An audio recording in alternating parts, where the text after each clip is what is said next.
Yeroon halkan qixxeedha. Qabbannii fi qilleensi haalaan hamaadha. Namni tokkollee karaa irraa hin mul'atu. Abbaan Faaximaa makiinaa isaa oofaa gara manaa qajeele. Akkuma mana gaheen sagalee makiinaa dhageenyaan Faaximaan kaatee hulaa irraa bante. Intala isaa irratti eega salaamata qara'ee booda osoo gadi hin taa'in mallaqa dalagee harkaa qabu hundaa fuudhee itti hiixate. Faaximaanis irraa fuutee lakkaayyuu eegalte. Innis teessoo irra taa'ee cinatti hirkatee waan isa mudate hunda himeef.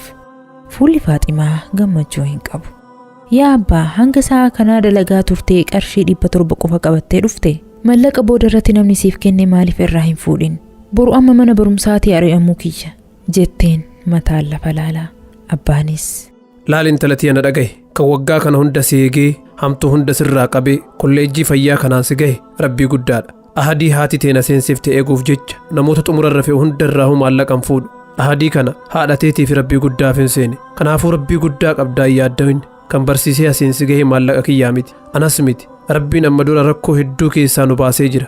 Ergamaan Rabbii sallallahu alaihi wasallam nama eebii nama biraa dhokseef Rabbillee guyyaa qiyaamaa ni dhoksaaf. Akkasumas nama rakkoo obboleessa isaa fureef Rabbillee guyyaa qiyaamaa rakkoo isaa furaaf. Haga gabrichi isaa ilma namaa tajaajiluu irraa of duuban deebinetti Rabbillee isa gargaaruu irraa of duuban deebi'uu jedhanii jiran jedheen.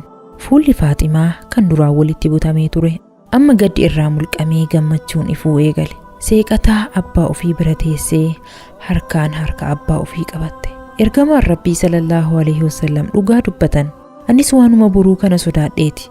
Abdii doktora ta'ee si gammachiisa jedhe santu na jalaa fashalaaf malee waan biraatiif miti abbaa.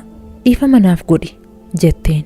Abbaan Faaximaatis abshir bareedduutii inshaallah boru birrii 700 kana qabadhu gara kolleejjii deemi. Tahafti Rabbi irratti dhiisi inni nama isatti hirkateen gatuuti jedheen. Faaximaanis inshaallah abbaa kiyya sirrii jettee gara hirribaa deemte.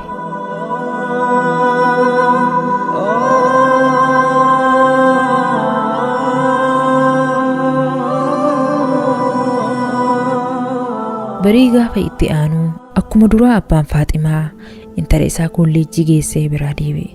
Isiinis gara kutaa seentee osoo taa'aa jirtu namni tokko ol seenee Faaximaa Ahmed Ismaa'il jedhee dubbate.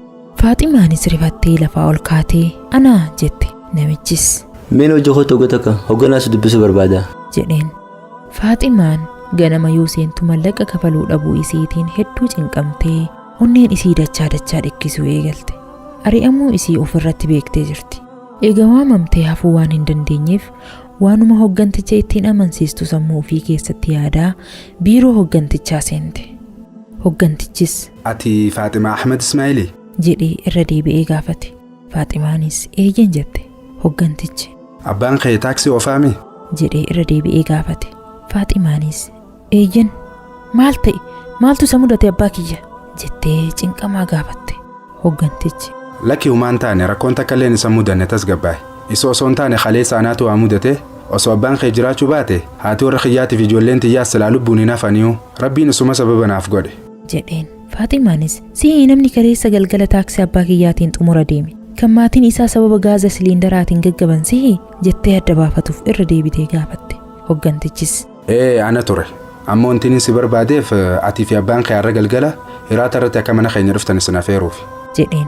Faaximaanis inshaallah ni dhufna jettee gara golaa deebi'uuf hogganticha hayyama gaafatte. Innis obsi hoggu takka mee hoodha kannaa tana narraa qeebale jedhee meeshaa maramee tokko itti hiixate. Faaximaan ni rifatte. Kennaa maalii akka ta'ee fi sababa maaliitiif akka kennameef hin beekne. Kanaaf irraa fuudhuu hin barbaanne. Hoggantichi deebisee fuudhi gaanarraa haayi kannaa namni namaaf kanne namarratti hin didanii bara jedheen. Faaximaanis osuma itti ulfaatu irraa fuutee biiroo hoggantichaatii baate.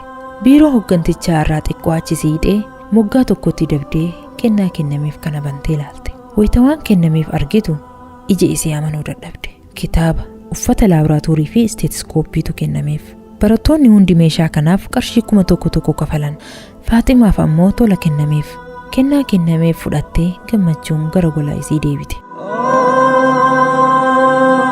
Profeesarattiin seenaa kana himtee eega geessitee booda Dr. Faaximaa Ahmed jechuun ani intala namicha taaksii oofuu saniiti. Rakkoo akkanaa keessa dabree bakka kana gahe. Isinis abdii hin kutinaa waan jiru hundaa Rabbi irratti dhiisaa. Arrakkadhee waan baradheef isin rakkisuu hin barbaadu. haa ta'u malee ana abdattanii barumsa keessan hin dhiisinaa. Hanga dandeessaniin kitaabota kanneen bitachuuf carraaqaa.